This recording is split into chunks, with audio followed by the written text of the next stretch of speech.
Welcome back to AM Agenda. With me now, the Shadow Minister for Women and Youth, Sophie Mirabella, and the Government's Parliamentary Secretary for Employment, Jason Clare. Good morning to you both. Good morning. Jason, first to you, the Government's going to be introducing new legislation today, anti-people smuggling laws, boosting ASIO's powers and tougher penalties.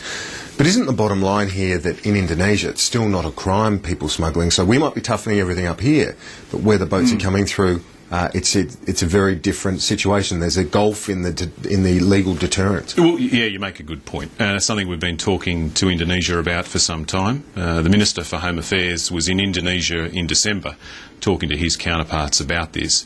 What the Indonesians have told us is that they intend to introduce legislation to outlaw people smuggling into their own parliament. Now, that's a good thing. That's a good example of what comes from cooperation between Australia and Indonesia. You can't solve this problem just with laws here. You've got to change laws elsewhere. So what is this intelligence going to do except just to say, well, here's another boat and we know it's coming and we can go and welcome it? It just makes common sense, doesn't it, that you give powers to our security agencies, including ASIO, to be able to identify people smugglers where they're operating. We've already had success, mind you.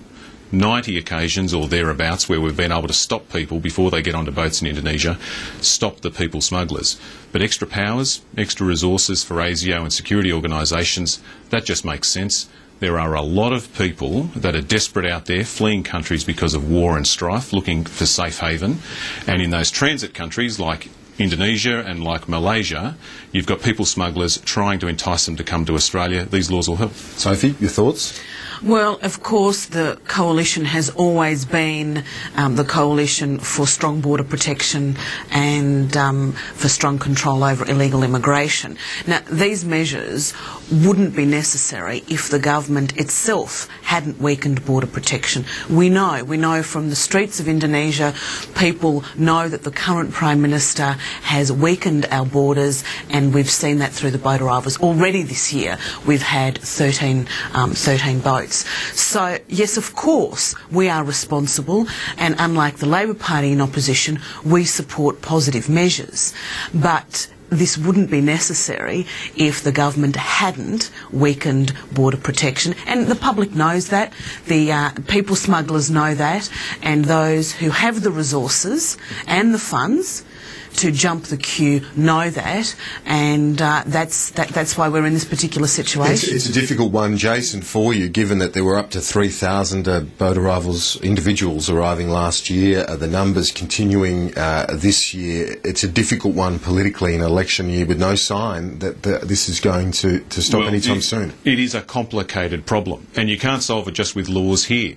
You've got to go to the source of the problem. 260,000 Sri Lankans have left that country over the last 12 months. Scott Morrison making the point, and Sophie this morning, repeatedly saying that, you know, it's your change of policy, that you sent the wrong message. Well, 2 points here. One, listen to the former Prime Minister of Australia, Malcolm Fraser, on the 7:30 report last night, who said it's got nothing to do with the policies of the Labor government, that our borders are as strong as ever.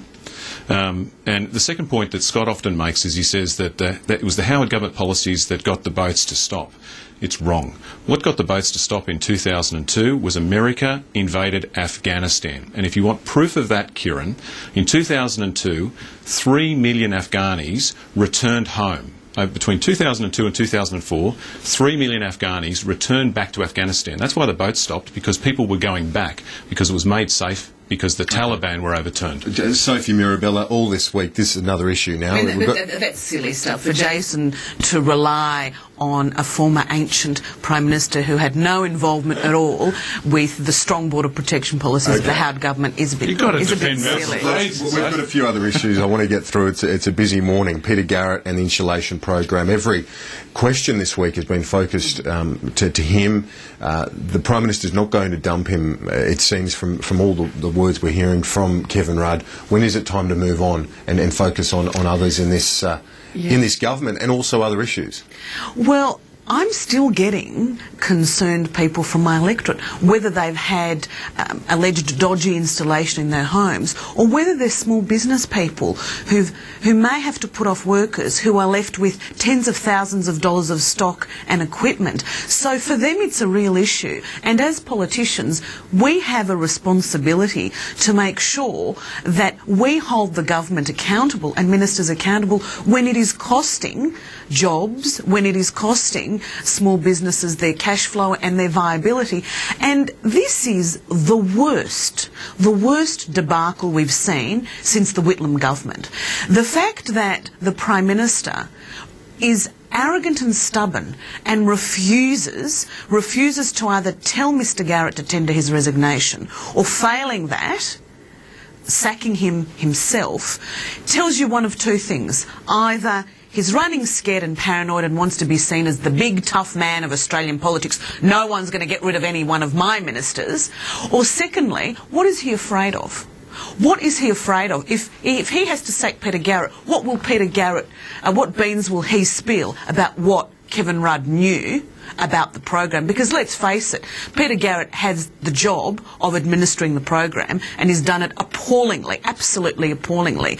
You know, as if he didn't know about advice that came in last April and repeated concerns from other members of Parliament. I've written to him about concerns from my electorate. I'm sure others have as well.